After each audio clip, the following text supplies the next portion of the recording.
हमारे YouTube channel modern diplomat में आपका स्वागत है। पावर पाने के लिए कुछ नियम हैं जिन्हें हम डिप्लोमेसी कहते हैं और अनेक बार हम इन नियमों के विरुद्ध काम करते हैं और अपने फेलियर्स का कारण समझ नहीं पाते। डिप्लोमेसी के इन्हीं नियमों को समझने के लिए हमने रॉबर्ट ग्रीन की book the 48 laws of power के कुछ नियमों के साथ इस वीडियो सीरीज को प्रारंभ किया है। अभी तक हमने 2 नियमों को 4 वीडियोस के द्वारा एक्सप्लेन करने का प्रयास किया है।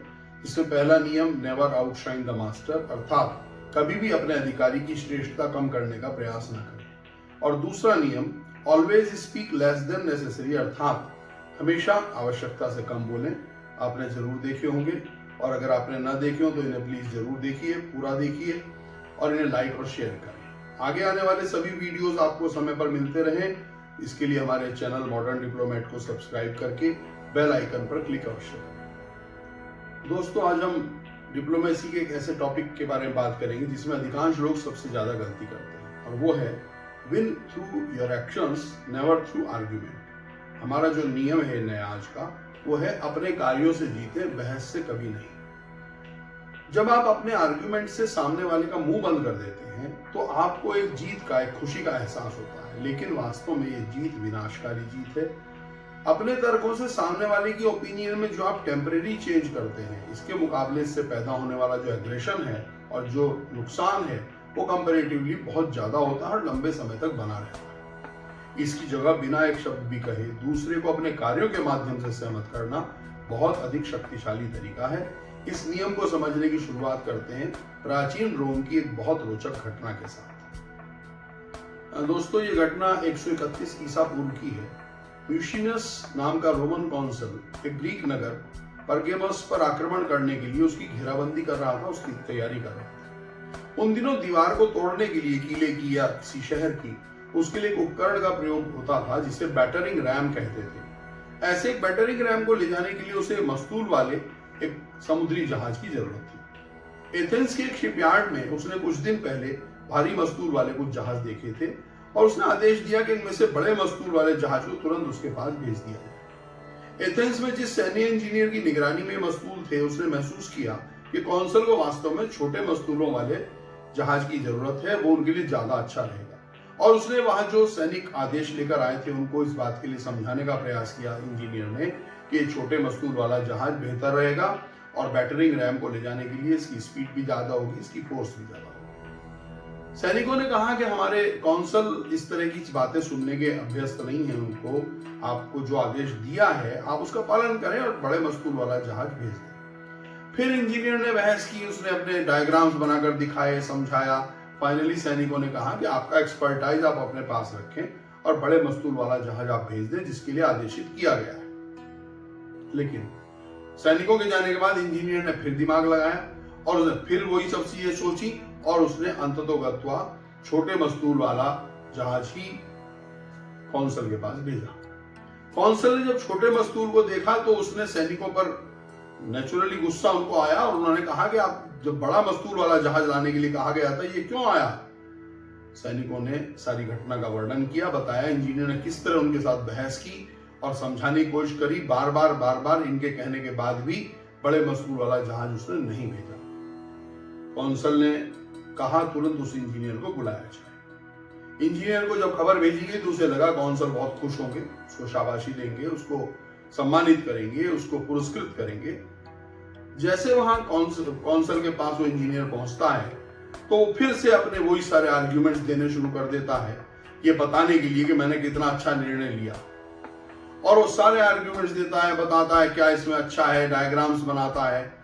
जब उसकी बात पूरी हो जाती है तब तक कौंसल बहुत धैर्यपूर्वक उसकी बात सुनते हैं और उसके बाद सैनिकों के सामने उसे नंगा करके कोड़ों से पीटा जाता है। अंततोगत्वा उस पिटाई से ही उसकी मृत्यु हो जाती है। अब हम इस घटना का इंटरप्रिटेशन अगर करें तो वो जो इंजीनियर था उसने अपने जीवन भर मस्तूल और जहाजों में ही सारी उसकी लाइफ बीती थी। हालांकि इतिहास में उसके नाम का कहीं उल्लेख नहीं है, पर उसे शहर में एक बेहतरीन इंजीनियर के रूप में सम्मानित किया गया था। उसे लगता था कि कौंसल उसके लॉजिक को समझेगा और जब उसे डिटेल डायग्राम्स दिखाएगा तो कौंसल अपनी इग्नोरेंस छोड़कर उस इंजीनियर की बात मान जाएगा, उसकी ठीक सलाह के लिए उसका आभार व्यक्त करेगा। लेकिन ऐसा नहीं हुआ। हमें हमेशा याद रखना चाहिए तर्क करने वाला व्यक्ति जब अपने से अधिक शक्तिशाली के साथ तर्क वितर्क करता है तो वह उसकी बुद्धिमत्ता को खुली चुनौती देता है। हर किसी को लगता है कि वो सही है और शब्दों से शायद ही कभी उसे गलत होने का विश्वास दिलाया जा सकता है।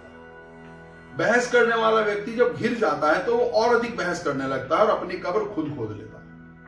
एक बार आप जब दूसरे व्यक्ति को असुरक्षित और नीचा महसूस कराने का प्रयास कर देते हैं तो फिर कोई आर्ग्यूमेंट आपको बचा नहीं सकता।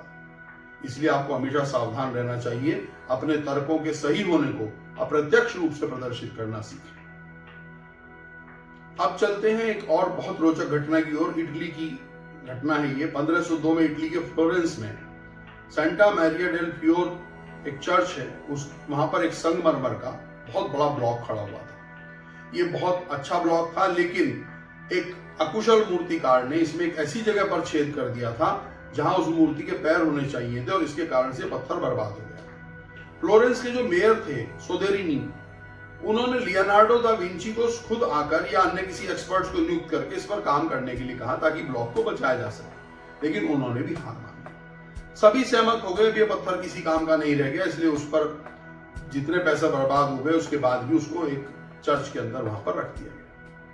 रोम में रहने वाले एक महान कलाकार माइकल एंजेलो ने अपने फ्लोरेंटाइन में रहने वाले कुछ दोस्तों के कहने पर वहां की यात्रा की, उस पत्थर को देखा और इस निष्कर्ष पर वो पहुंचे कि वो इसमें से एक सुंदर मूर्ति बना सकते हैं। मेयर सोदेरिनी ने कहा कि इसमें अब समय लगाना बर्बादी है, लेकिन माइकल एंजेलो ने जिस तरह से उनको समझाया तो मेयर भी तैयार हो गए और ये तय हुआ कि वो वहां उसमें से एक डेविड की बहुत सुंदर मूर्ति, युवा डेविड की बनाएंगे। कुछ सप्ताह बाद जब माइकल एंजेलो मूर्ति को आखिरी रूप दे रहे थे तो उसी समय पर मेयर सोदेरिनी ने स्टूडियो में प्रवेश किया और उस मूर्ति का पूरा एक जायजा लिया और उन्होंने उस मूर्ति को देखने के बाद माइकल एंजेलो को कहा कि ये बहुत शानदार बनी है, लेकिन इसकी जो नाक है ये बहुत बड़ी है। माइकल एंजेलो ने महसूस किया कि मेयर सोदेरिनी उस विशाल मूर्ति के नीचे ऐसी जगह पर खड़े थे जहां से उनको मूर्ति की नाक बड़ी दिखाई दे रही थी, उनका एंगल वो ठीक नहीं था। तो बिना कुछ बोले माइकल एंजेलो ने मेयर सोदेरिनी को मचान पर ऊपर आने के लिए आग्रह किया और कहा कि नजदीक आकर जरा मुझे बताएं नाक में कैसे इसको मैं ठीक करूं। जैसे वो नाक के नजदीक पहुंचते उससे पहले माइकल एंजेलो ने अपनी छेनी उठा ली हाथ में और जो वहां पर नीचे कुछ संगमरमर की धूल थी और कुछ छोटे टुकड़े थे वो भी अपने हाथ में ले लिए।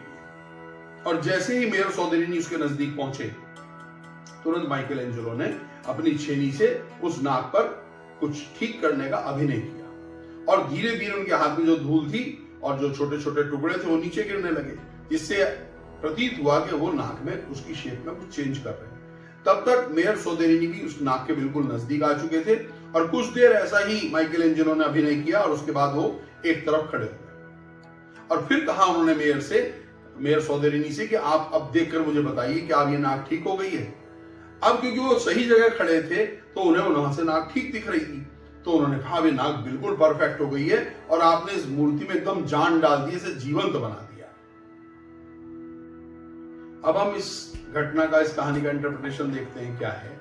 माइकल एंजेलो जानते थे कि नाक के आकार को बदलने से पूरी मूर्ति बर्बाद हो जाएगी।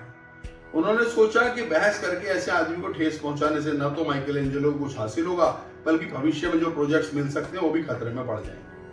माइकल एंजेलो ने बहस करने में समय न लगाकर उन्होंने एक सॉल्यूशन ढूंढा। मेयर सोदेरिनी को बिना ये एहसास कराए कि वो गलत जगह खड़े थे, जहां से मूर्ति ऐसी दिख रही थी, उनको नाक बड़ी दिख रही थी, उनको नाक के करीब लाकर उनके दृष्टिकोण को ही बदल दिया और इस तरह से माइकल एंजेलो ने न सिर्फ मूर्ति के परफेक्शन को बनाकर रखा बल्कि मेयर सोदेरिनी को भी यह विश्वास दिला दिया कि मेयर ने ही इसमें सुधार किया है, जिससे मेयर आने वाले समय में भी उनको और प्रोजेक्ट्स देते रहे।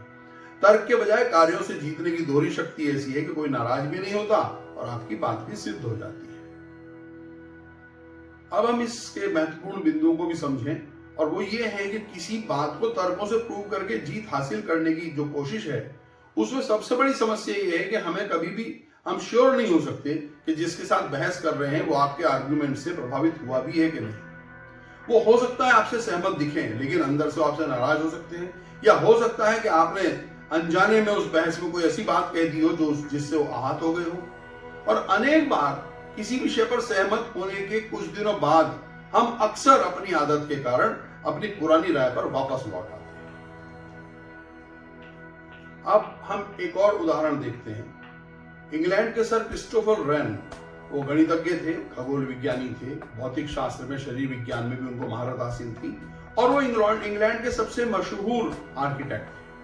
अपने इस आर्किटेक्ट के कैरियर के लंबे समय में उन्हें बहुत सारे ऐसे मौके आए जब उनके क्लाइंट्स ने उनके डिजाइन में कुछ ऐसे चेंजेस करने के लिए कहा जो उन्हें लगता था ये ठीक नहीं है, पर उन्होंने कभी भी उनसे बहस नहीं की और ना ही कभी उनका अपमान किया।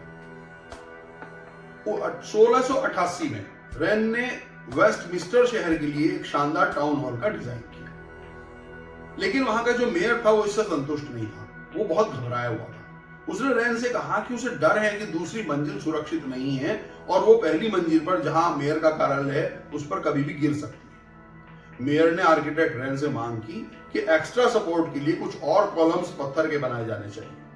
रेन एक योग्य इंजीनियर थे, वो जानते थे इन एक्स्ट्रा कॉलम्स की कोई जरूरत नहीं है और मेयर की आशंका निराधार थी, लेकिन रेन ने उन एक्स्ट्रा कॉलम्स का निर्माण किया, जिससे मेयर के मन का भय समाप्त हो गया और उन्होंने रेन का आभार व्यक्त किया। वर्षों बाद जब कुछ लोग वहां काम करने के लिए उस ऊंचाई तक गए तो उन्होंने एक आश्चर्यजनक बात देखी। उन्होंने देखा कि रेन ने जो बाद में एक्स्ट्रा कॉलम्स बनाए थे वो छत को टच ही नहीं कर रहे थे, वो छत से कुछ नीचे ही छोड़ दिए गए थे, उन पर कोई लोड नहीं था, वो डमी कॉलम्स थे। और ऐसा करने के बाद उनको यह एहसास हुआ कि रेन ने जो डिजाइन किया था वो बिल्कुल परफेक्ट था और इन एक्स्ट्रा कॉलम्स की कोई जरूरत नहीं थी। अब इस घटना का इंटरप्रिटेशन क्या है? इन कॉलम्स से दोनों लोगों को वो मिल गया जो वो चाहते थे। मेयर का भय समाप्त हो गया, जिससे वो तनाव मुक्त हो गया। रेन को पता था कि भावी पीढ़ी समझ जाएगी किसी दिन कि उसका ओरिजिनल डिजाइन बिल्कुल ठीक था और कॉलम अनावश्यक थे। अपने विचार को एक्शन से समझाना किसी भी आर्ग्यूमेंट से बहुत अधिक शक्तिशाली होता है तथा विरोधी भी रक्षात्मक होने की जगह आपके प्रति सद्भाव रखते हैं। यही हमें आज इस सिद्धांत से समझना होगा। लेकिन यदि भविष्य के लिए महत्वपूर्ण नहीं है कि सामने वाले व्यक्ति आपसे सहमत हो और आपको लगता है कि समय के साथ वह स्वयं आपका पक्ष समझ जाएगा, तो किसी भी डिमॉन्स्ट्रेशन की जरूरत नहीं है और अपनी ऊर्जा को बचाकर हमें आगे बढ़ना चाहिए। अब हम बात करते हैं इस नियम के विपरीत एस्पेक्ट। पावर के क्षेत्र में मौखिक तर्क का एक महत्वपूर्ण उपयोग होता है, खासकर तब जब आप अपने उद्देश्य को छिपा रहे हो या जो आप छिपाना चाहते हैं वह किसी वजह से पकड़ा जाए। ऐसी स्थिति में यह आवश्यक हो जाता है कि आप पूर्ण आत्मविश्वास के साथ बहस करें ताकि सामने वाले व्यक्ति को आप तर्क वितर्क में उलझाकर अपने मूल उद्देश्य से भटका सकें। दोस्तों, आशा है इस तीसरे नियम win through your actions never through argument, अर्थात अपने कार्यों से जीतें, बहस से कभी नहीं, इस नियम का आप अपने जीवन में पालन करने का प्रयास करेंगे। और यदि आपको हमारा यह वीडियो पसंद आया हो तो इसे प्लीज लाइक और शेयर जरूर करें। पावर तक पहुंचने के अगले नियम को लेकर बहुत जल्दी एक नई वीडियो के साथ हम आएंगे। तब तक इन नियमों का अभ्यास करते रहिए। बहुत बहुत धन्यवाद।